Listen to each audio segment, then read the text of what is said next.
Alright, getting a Monday afternoon game in. So we're playing at Freres the Bataille in Gatineau, Quebec. We have myself, Marty, Joyce Oblivion with my American tanks, and we have Mitch, and he is running a...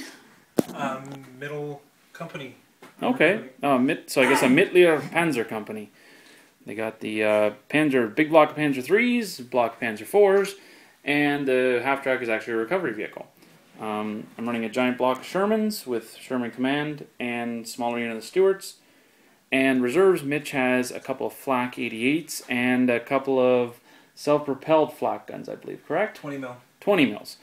And I got armored rifles and armored mortars in reserve. So Mitch had the first turn. He moved his Panzer horde up and probably going to start some sniping at the Shermans. And then we'll take it after turn 2.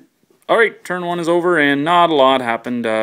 Panzers took a couple shots at the Shermans. The Shermans formed up into a gun line. They took out one Panzer 3, but the other one put his armor up and didn't take a damage. Stuarts retreated behind a building because they saw four Panzer 4s coming. So we go on to the German player's second turn. No reserves for another turn. Alright, so turn 3 is in the books. The Shermans and the Panzer 3s continue to duel. The Shermans got bailed twice and lost one of their numbers, but the Panzer 3s are starting to show their wear. There's only one left in the platoon, 2 left in the platoon. We got the 2 IC and 3 others. The 1 IC's up there with them. Panzer 4s are completely unharmed because nobody targeted them. The Stuarts could not remount and they ran behind the ones that tried to bail them, but it was the Panzer 4s that ended up getting one of them bailed. They wiped out the anti-aircraft platoon and hopefully slowed the German advance on this side for a little bit. But we shall see what happens now. Going on to turn 4. Alright, so turn 3 is in the books. The Shermans and the Panzer 3s continue to duel. The Shermans got bailed twice and lost one of their numbers, but the Panzer 3s are starting to show their wear. There's only 1 left in the platoon, 2 left in the platoon. We got the 2 IC and 3 others. The 1 IC's up there with them. Panzer 4s are completely unharmed because nobody targeted them. The Stuarts could not remount and they ran behind the ones that tried to bail them, but it was the Panzer 4s that ended up getting one of them bailed. They wiped out the anti-aircraft platoon and hopefully slowed the German advance on this side for a little bit. But we shall see what happens now. Going on to turn 4. Alright, turn 4 is in the books. The American rifles came in, or armored rifles came in over there, and due to them moving faster in difficult terrain than the tracks, they went off their tracks. The Shermans won the duel with the Panzer 3s. The IC is still there. He's sitting bailed. And over here, the command Shermans, well, they actually did quite a number to the Panzer 4s. They destroyed one and bailed the other 2. Stupid American player that I am, I forgot to move my Stuarts, so they're going to be lit up by the flak 88s. They might have they'll have a couple shots at them to wipe them out. And right now, we're contesting the objective, so we can't claim it. So we're going to go on to turn 5 and see how the Germans can pull this out. Alright, so the game came to a close on turn 5, or 6, I guess. 5 or 6, one of the 2. The flaks came in and they popped 2 Stuarts. The other one survived and stayed there.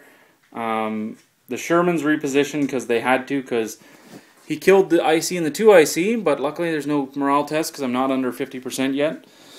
So like I said, this Sherman platoon rolled around. They popped one of the Panzer 4s, bailed the other one. They took out the 1 IC, and then he rolled his motivation test for the platoon, and unfortunately they failed, so that would put him at 3 platoons dead out of 4, so he wouldn't had to pass a motivation test, and it wouldn't have happened with the IC dead. These guys ran up the road as fast as they could, and the mortars were following them, but they would have been in position for a next turn contesting, but nothing right now. So that's it at the end of turn 5, Mitch? 5, I think? Yeah, so 5, and just Americans got lucky on their armor in that first turn or 2 firefight with the Panzer 3s and 4s, and that changed everything. So, Mitch, what would you change for the next time, aside from picking a new board? Take some long-barreled 75mm guns. Yeah, they have the AT-11, right? Yeah. Yeah, so that'd punch through Shermans a little bit better. Yeah, the strength, the AT-9 just doesn't do enough against the Sherman hulls and that, but, I mean, you can't pick and choose your battles all the time. I was frightened to face the AT-11 ones because I hate dueling against them.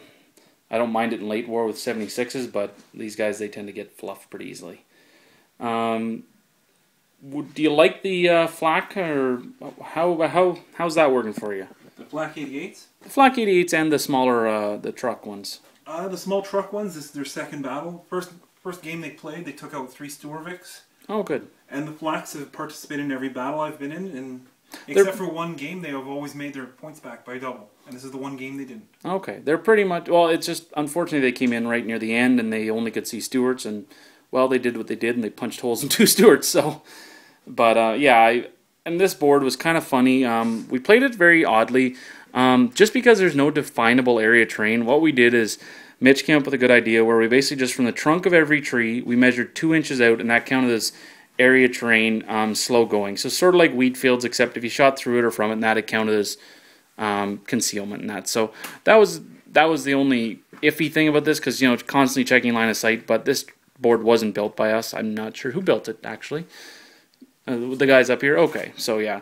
It looks beautiful. Like, the board looks amazing, but just a little bit wonky on the line of sight issues, but absolutely gorgeous board. I'll gladly deal with line of sight issues to have a great board to play on. So great game, great terrain, and great opponent.